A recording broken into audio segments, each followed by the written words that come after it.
Who am I? My name is Aaron Brown. I am the Chief Operating Officer at WebSpec Design. A little background about me. I first started building websites when I got my first Windows 95 computer. Built my first websites in frames back in the HTML 2 and 3 days. Always kept an interest in technology.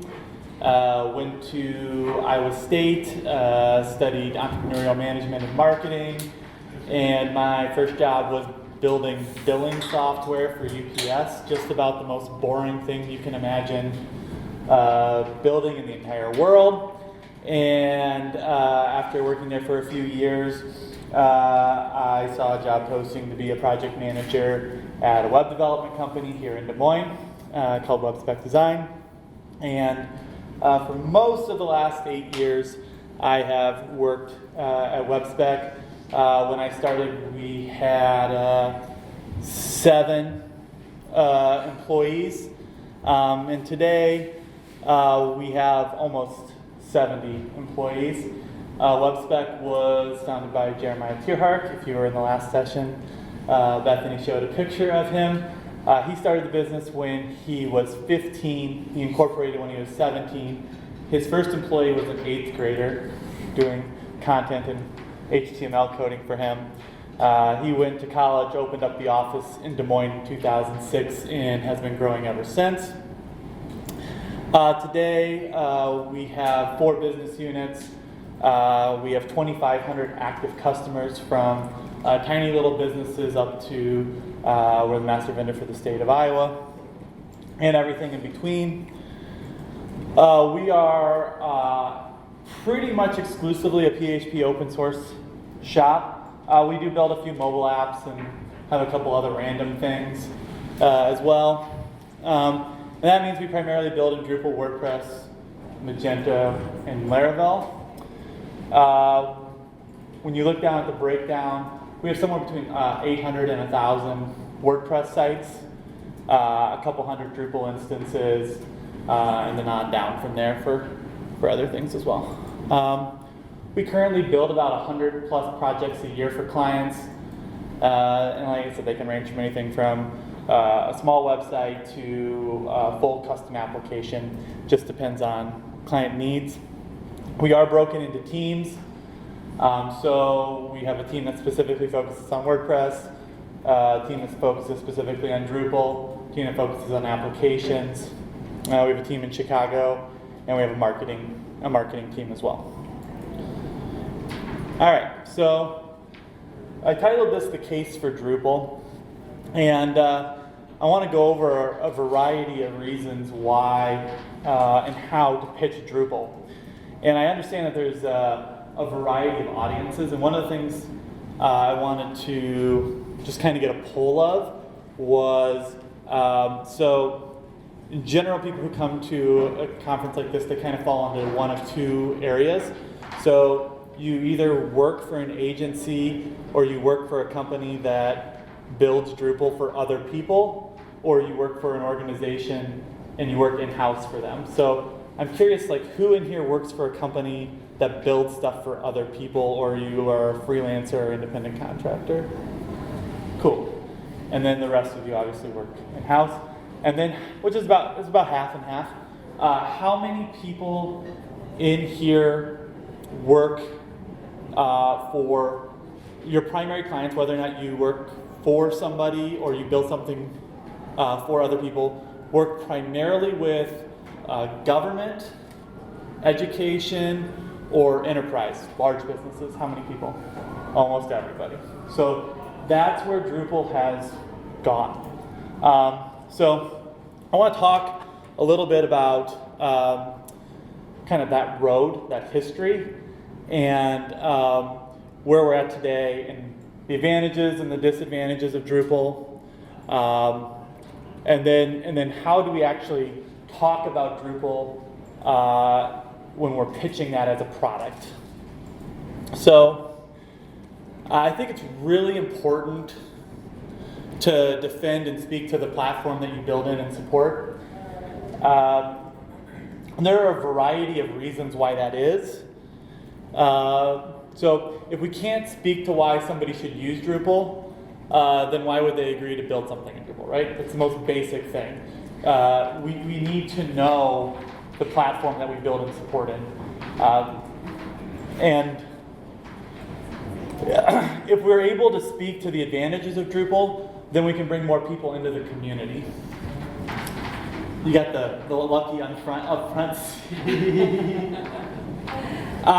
So whether or not you want to be, you're a part of this community, and this community is an open source community, and it's reliant on everybody in the community to help continue to build the platform.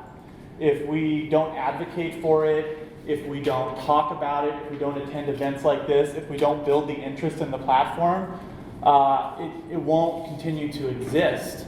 And we're going to talk a little bit about that history and where we're at today and how we got there. Because I think it's really, really important to understand where we've been so we can understand where we're going. And then if the community has a clear vision of what Drupal is, then it's easier to talk about where Drupal should go. And I think you see this a lot from specifically Acquia recently. They have been talking about not only Drupal 9, but also Drupal 10 and starting to lay out that roadmap, because historically, we didn't do a great job in the community of laying out the vision. And I'm going to talk about this a little bit further on in the conversation, but future-proofing is really important to the people who want to use and build the Drupal platform, the people, the decision makers who are electing to use that platform. So I want to talk a little bit about the competition, and I want to go back in time. There are people in this room who remember this day. About 8 to 10 years ago, there was a period of time when I would call it the CMS PHP open source battle. There were these three platforms, and developers kind of split, and they chose different paths, and some people built in multiple things, but they were all three platforms were trying to do everything. So that meant every platform had a shopping cart, open source shopping cart add-on. Everybody had a forum solution, and everybody was trying to make these platforms everything. And as time went on, for a variety of reasons, certain platforms went out and other ones fell off a little bit. And so what's happened is WordPress exploded. I think most people understand that for a variety of reasons, and I'm going to talk about some of those in relation to Drupal specifically in a bit. Joomla has been more or less decimated. It doesn't really exist. It still has a developer community, but it's much smaller. And the reality is that Drupal's developer community has gotten smaller, but the people who are using Drupal actually have a lot more dollars invested into the Drupal platform. So we have this odd shift where there's less people supporting Drupal, but there's more money actually flowing into Drupal than there was previously, because you have, again, government, education, enterprise solutions for the vast majority of users. Not the vast majority, but a lot of the applications and use cases. So as time has gone on, we've had this explosion of platforms, right? Some of them have been around for a while. ASP's been around for a long time. Even, Cake, and I don't know if I could put CodeIgniter up there or not. But we have this explosion of platforms, both in other languages, ASP, for example, and then we have Node, and then most recently we've had the JavaScript kind of explosion of Angular and React. And then we have all these other PHP platforms, right? Laravel has come on for the last 3 to 4 years significantly.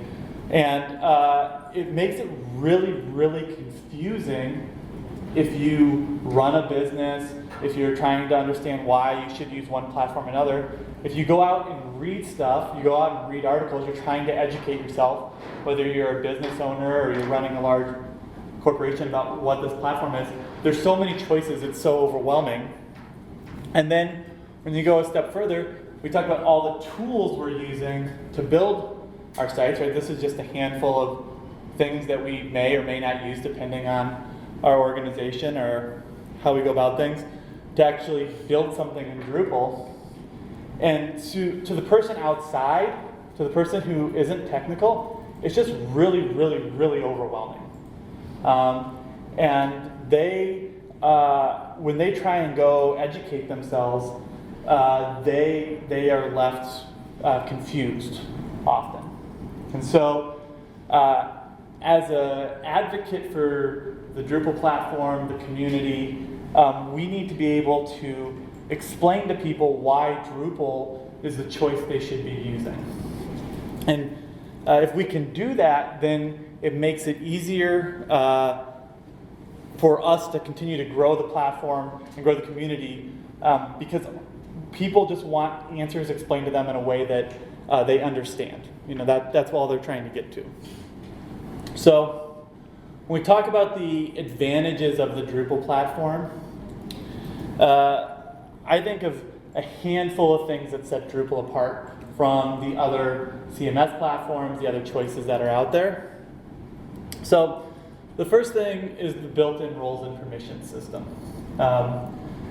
When you start thinking about why enterprise, why education, why government has been drawn to Drupal, I think this is one of the core reasons, right? It's very easy to create roles in Drupal, assign users to those roles, and they have limited access to a site or a part of a site.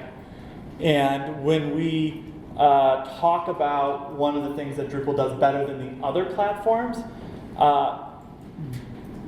we specifically, when we talk about WordPress does not have a built-in user interface roles and permission system. It does actually have one that you can extract out. You can install a plugin. They are not user-friendly. The GUI built around the Drupal roles and permission system is just so much more advanced than the other platforms that exist out there today. Security advisories. So we work with the state of Iowa, and Drupal has taken significant steps to create a secure platform that meets enterprise and government standards, and that means they've defined what a security advisory is. We talked about most people hopefully are aware of this, but we have critical, and they work their way down in severity level. But it's not just core that has those security updates, but your modules can be run under the security program as well. And that's really, really important to decision makers in businesses and organizations in general. Well, it doesn't have to be a business. Because when you start talking about open source, there are still people out there who that makes them nervous, and they don't understand that in a well-built community that open source is more secure, right? Because we identify problems faster, we patch them faster, and then it's on the community to actually apply those security patches. And one of the things that's very difficult and on other platforms, specifically in PHP, is that they don't have a way to identify whether or not something is just a feature enhancement or is it a security release. They don't define the difference between those, and that really matters to people who are making decisions, right? If you're entrusting the face of your business or content that you're generating and putting out to the world, and you don't have a way to know that it's secure or not, then that creates angst for those people. And I think that what you can do with the security advisories, is then you can build policies, right? So we will only use modules that have been updated in the last year, or that are actively maintained, or whatever that policy is, so you have consistency. So when I think of flexibility as an advantage in Drupal, I think about some of the things that you can do with content out of the box that you can't do with some of the other platforms. So specifically the Fields API and views, those have just been straight up stolen, for a lack of a better term, in the WordPress platform. Advanced custom fields in WordPress. I mean, it's basically a clone of what WordPress Fields API does, you know. And there is actually a plugin in WordPress called Views that tries to mimic at least some of the functionality in what Drupal does in core. And that ability for users to be able to enter content once, right, and then display it in a variety of ways on the site, to make it filterable, to make it searchable, to even do something as simple as date filter content, so it shows up. You know, I only want to show content that's newer than this. For somebody to be able to do that, who's not technical, right, but with some training, is a huge advantage, and it gives the users who actually use the platform more flexibility without having to come back and either pay, right? Somebody like me, I'm an agency. If they need my time to help them, they're going to have to pay for that time, so they're constantly having to pay for those changes. So they don't have to pay for it, or it doesn't take resources away from organizational staff. If you build Drupal stuff for an organization, it doesn't take your time away to build something else that's new or in the pipeline. You can train somebody to do that without having to come back to you on a regular basis. And when organizations think about cost and maintaining, reality is that people who build sites, they're relatively expensive to an organization. An administrator is not as expensive, and so when they think about cost, having the ability to maintain it without coming back to that more expensive staff to make those changes is something of value to them. So, we talked about this a little bit, but I am personally a huge proponent of open source software. Community-driven software, as I mentioned before, I think that problems are identified faster, they're fixed faster, the community's more aware of what's going on faster. And then the other thing is that if somebody is over maintaining a project, it can be picked up by somebody else, right? So really great example of that in the Drupal community is WebForm, right? WebForm was built by Nate, who now maintains Backdrop, split off, and another gentleman has picked up building WebForm for Drupal 8. Now they did build a form API, but a lot of people are still using some of the functionality in WebForm in Drupal 8, and that community to be able to pick things up or have other people contribute ideas is really important to the development and the growth of the platform. The reality is, if we built everything completely in-house, we are missing ideas and concepts from other people who can make our things better, and that's the advantage of the community, right? Everybody can contribute and share and build on the platform. All right, so disadvantages of the Drupal platform. I think this is really important to talk about. So, a learning curve. So, we have a variety of things that I would put under this. So we have a community of people who, previous to Drupal 8, were not, a large portion of them were not used to programming and object-oriented programming, and Drupal 8 is kind of what I would call a half step to object-oriented programming. But also our administrators, right? Part of the reason why I think WordPress exploded is that it is very, very simple to sit down in an hour and teach somebody how to log in and update some pages. And the learning curve is more significant to explain content types and explain views and teach somebody that. So even though they, in the long run, gain a lot more flexibility, I think it can be overwhelming to people who are new to Drupal to use the platform. And not only that, when you log in, there's just so many screens and places to go and things to click through. If there were some people here who were in the previous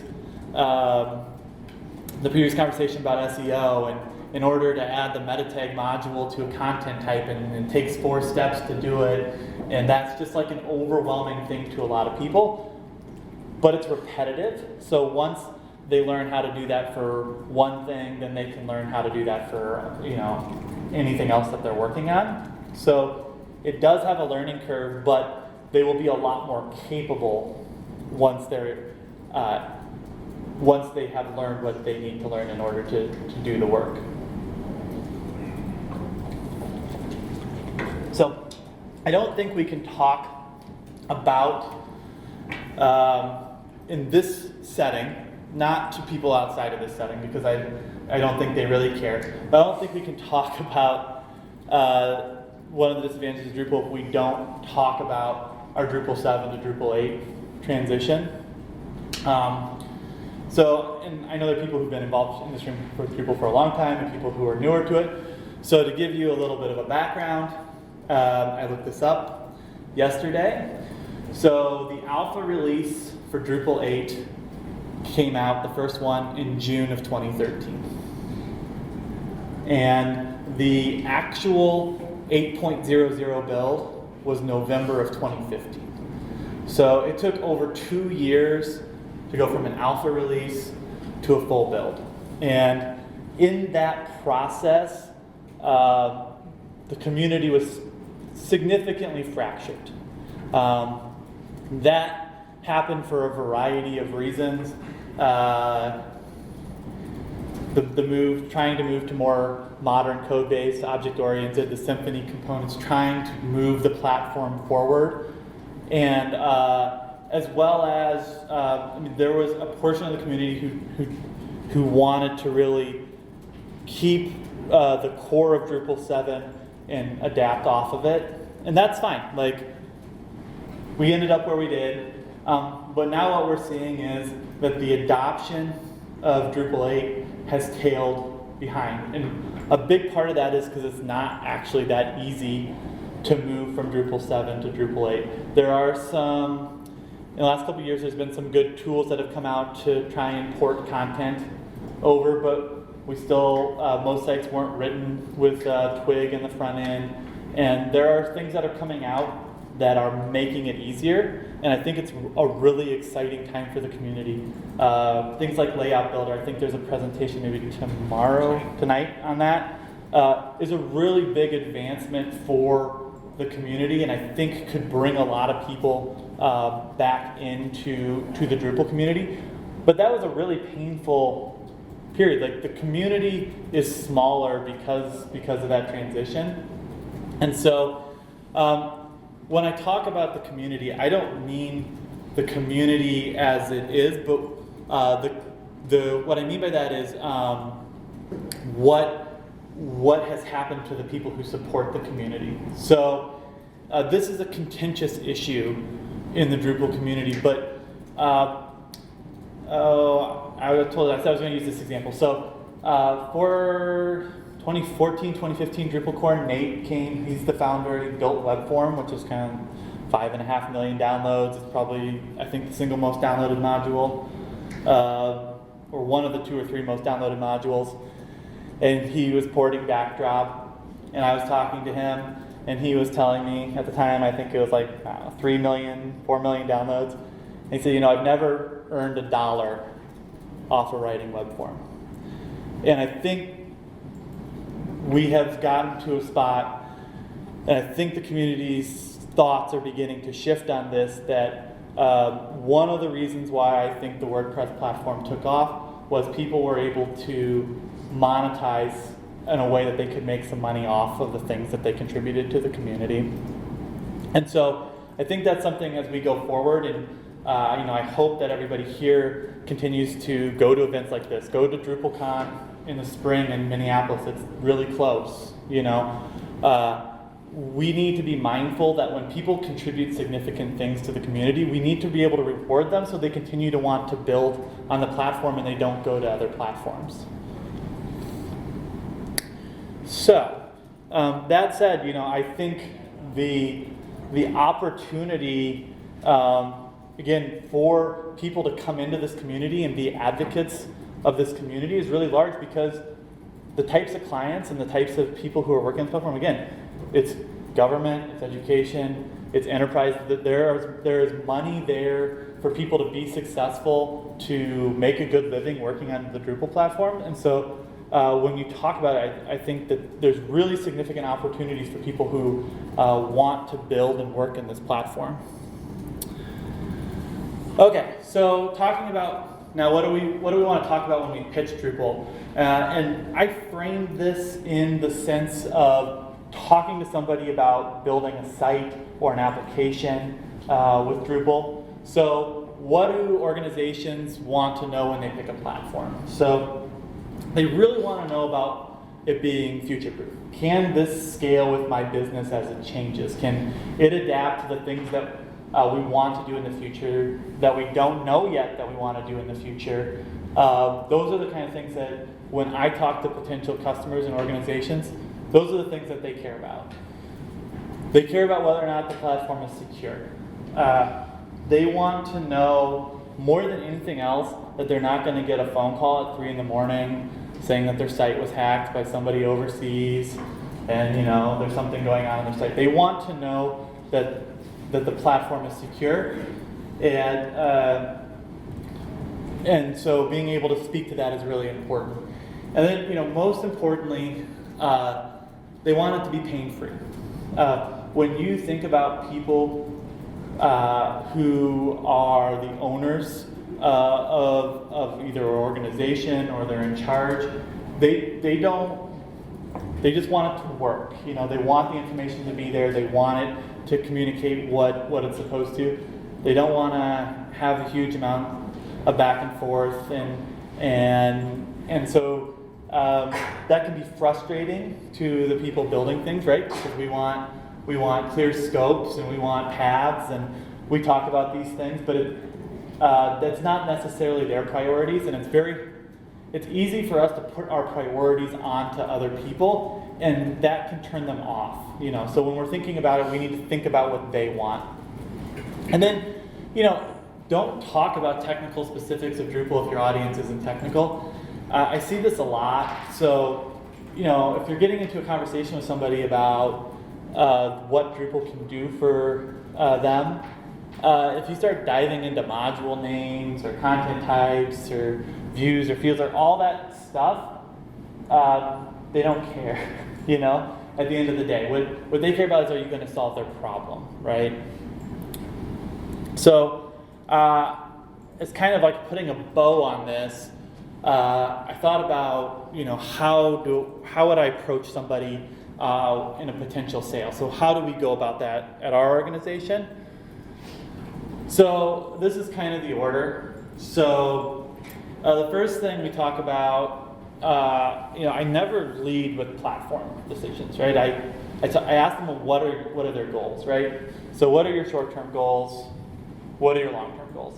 And when we're doing that, in our mind, we're matching up like, oh, I need a calendar system, and I need a news thing, and I need a blog, and we're matching those up in our brain to features, right, that we can build for them in Drupal, but I'm not giving them that feedback.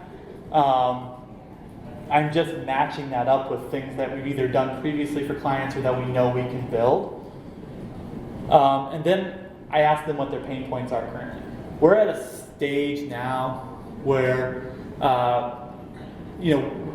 a lot of the things we build are things that already exist in some function. Now we're building it again, right? It's the next generation of something, or it's a website that already exists, or it's an application that already exists.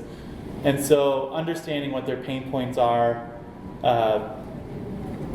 helps us figure out how we can make that easier for them going forward. Again, so that's matching up their pain points to features, but I'm not talking to them about that. So that top part, most people would call discovery, right? In most organizations, we're doing discovery. So that might include things like user personas and sitemaps and user journeys, all of those things, right? Those are tools that help us identify client goals and pain points. Once we've gathered that information, we pitch the solution that we have come up with, but we don't pitch, again, the specifics.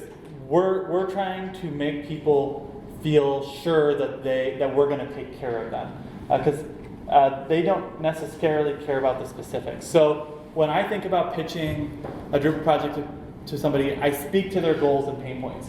So you said this was a goal, so we're going to do this. You said this was a pain point, here's how we can resolve this pain point. So we attach it to their goals and their pain points as opposed to talking about features. And that actually works the entire way through the project. So anytime you're in the middle of a project and you have a client who all of a sudden is like, I want to add a picture of my cat or whatever it is to the site, and they just like swerve off the scope, or they scope creep, or they change their priorities, you can go back and say, your goals were this, have your goals changed? And then that allows you to have a conversation to say, yes, my priorities have changed, or no, they haven't. So you can use that technique from sale to completion of the project. I think it's always important to speak to the future, to their future specifically. So we're going to build you this platform, and that's great for today, but what about if we did this for you in the future? Drupal could do this, and we could do this, we can make this easier, we can make this faster. You want to support multiple languages, you want to focus on ADA accessibility. Those are, we want to spin up additional sites, so we want to have multi-site. Those are things that you can bring to the table to talk about the capabilities of the platform and where they might want to go. Maybe. And then, know your audience. So if your audience isn't technical, be specific, but not overly technical. So talk about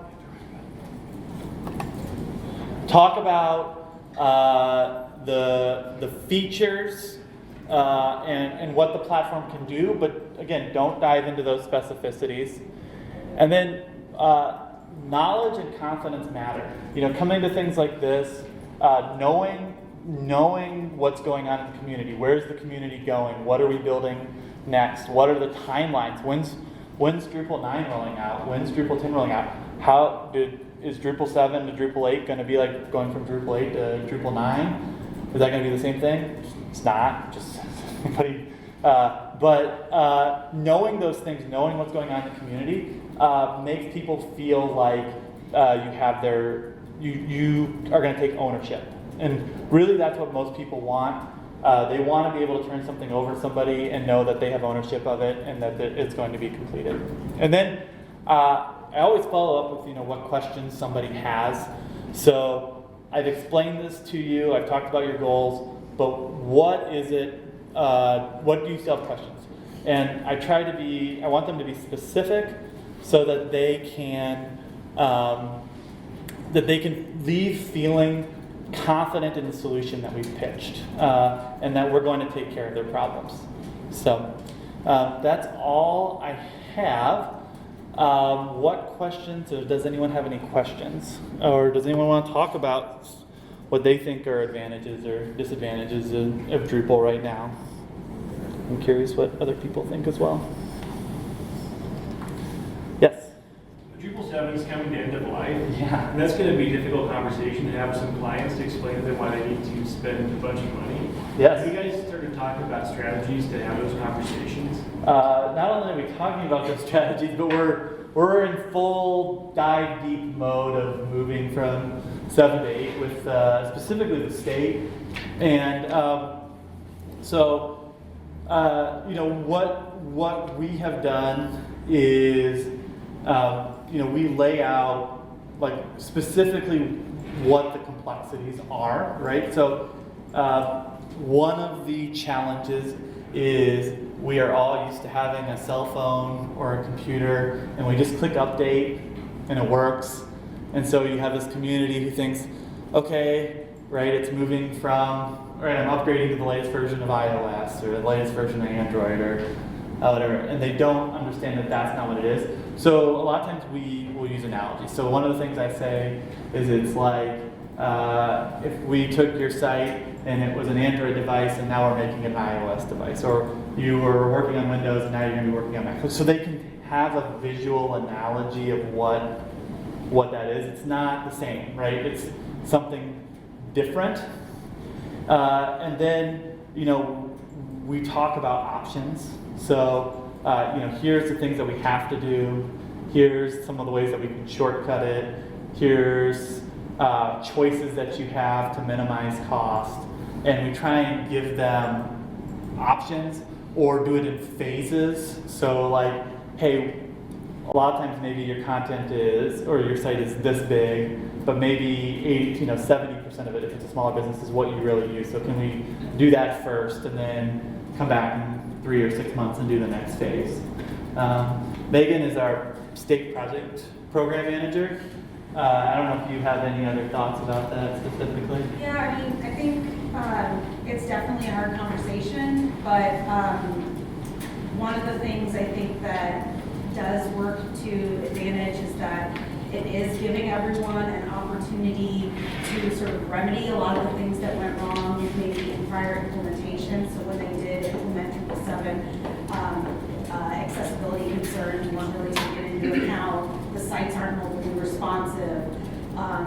Maybe particular business processes weren't taken into consideration. So there are a lot of things that can be kind of fixed there. Also, because it's public sector, and most of the time the agencies that we're working with, the people who are charged with administering the website aren't necessarily, that's what their second or third job duty. So oftentimes the sites have gotten much larger than they probably need to be. So this is giving people also that opportunity to come back and get a little bit of help with paring down, coming up with a retention policy for information, trying to figure out what really needs to be there and what can be archived or removed. What do we need to address in terms of content? So we're trying to think of it as much as possible as an opportunity and less of a hurdle or an inconvenience. And most people seem to be, even though it's like, huge project, right? Nobody really has the time for it. It's also like, look at this awesome thing that we get at the end of it. So most people's Drupal 7 sites are, 5, 6, 7 years old at this point. So that's kind of where we're. I like the idea of value add. Like, the reality is everybody in this room is going to need to know a lot about ADA accessibility very soon. The way that the court cases are moving are that we don't have a choice. So that is a value add that you could add to that conversation. So thinking about what we can add to that. Yes. Yeah, I actually come from. I'm sorry. No, you're good. You're good. I'm actually coming from the client side that we had, and that's kind of why I'm here, is really because we have to migrate 2 sites. And one's pretty simple, consumer facing, the other one's much more complex. Yep. And it's for members, authentication, all that kind of stuff. And so I mean, I'm really I think it was said in the previous session, it's almost like moving, and you kind of said it too, from one CMS to another. Right.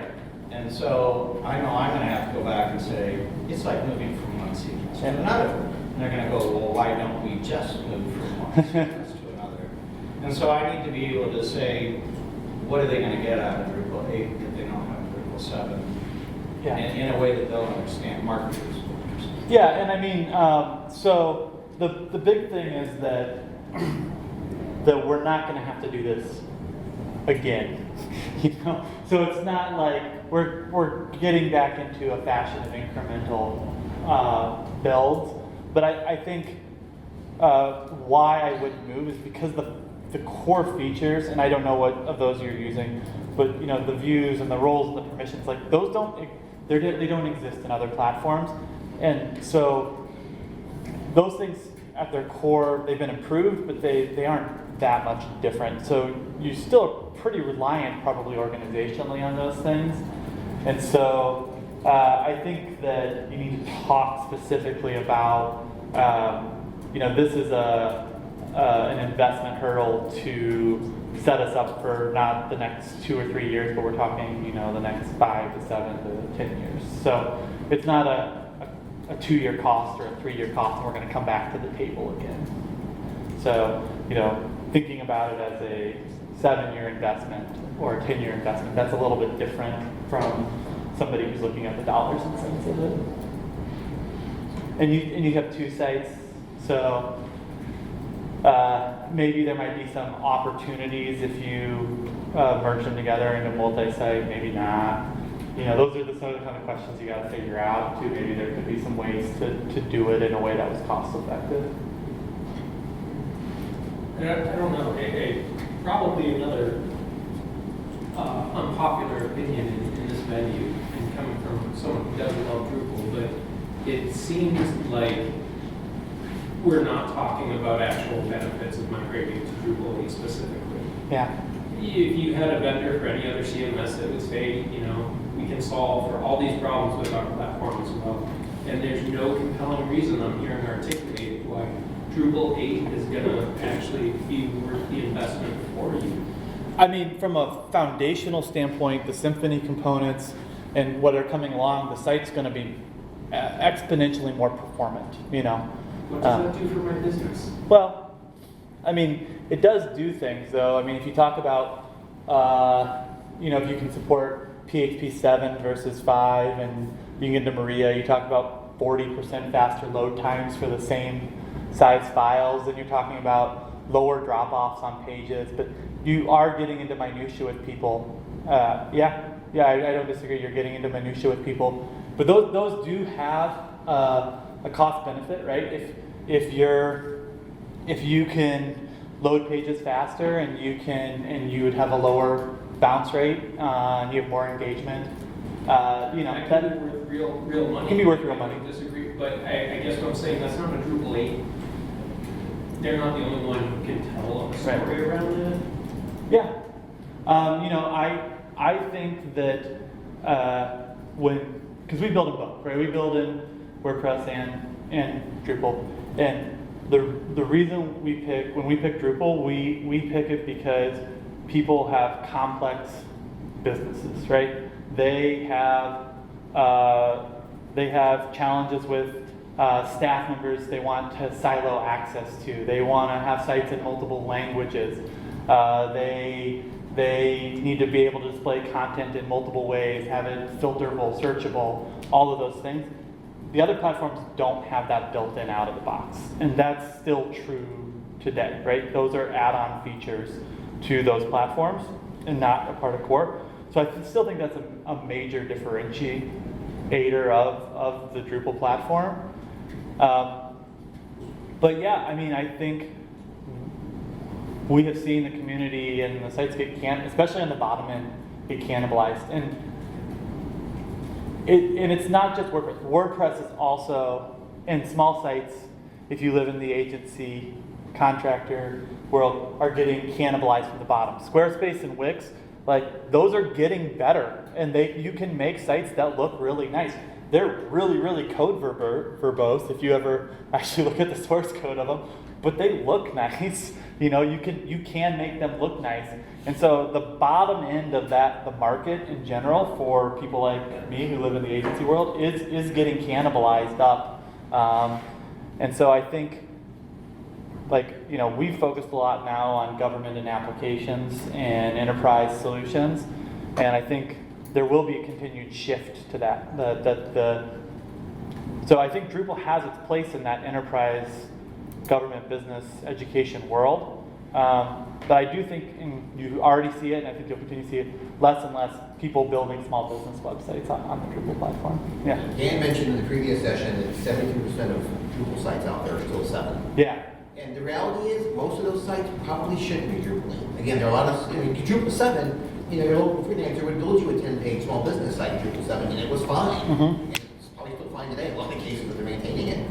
But that site should never become Drupal 8. Really, you know, that site should become, honestly, if 10 pages not even worthless, it should be Squarespace or Wix, most likely.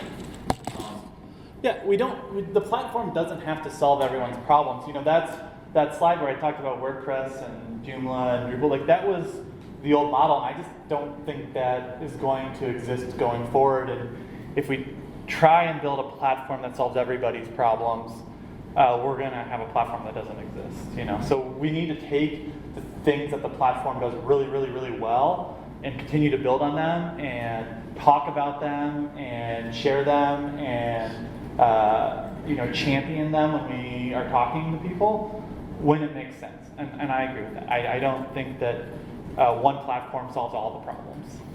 Yes. I think what was being said earlier about how do you convince somebody that they need to go to Yeah. 8 is similar to that conversation about, well, how do you get somebody to go from Windows 8 to Windows 10, Yeah. Windows 7, Windows 10. And all they do is Microsoft Word. And they ask you, okay, is this going to change my workflow? I'm going to load Word, I'm going to type. And you kind of have to say, well, no.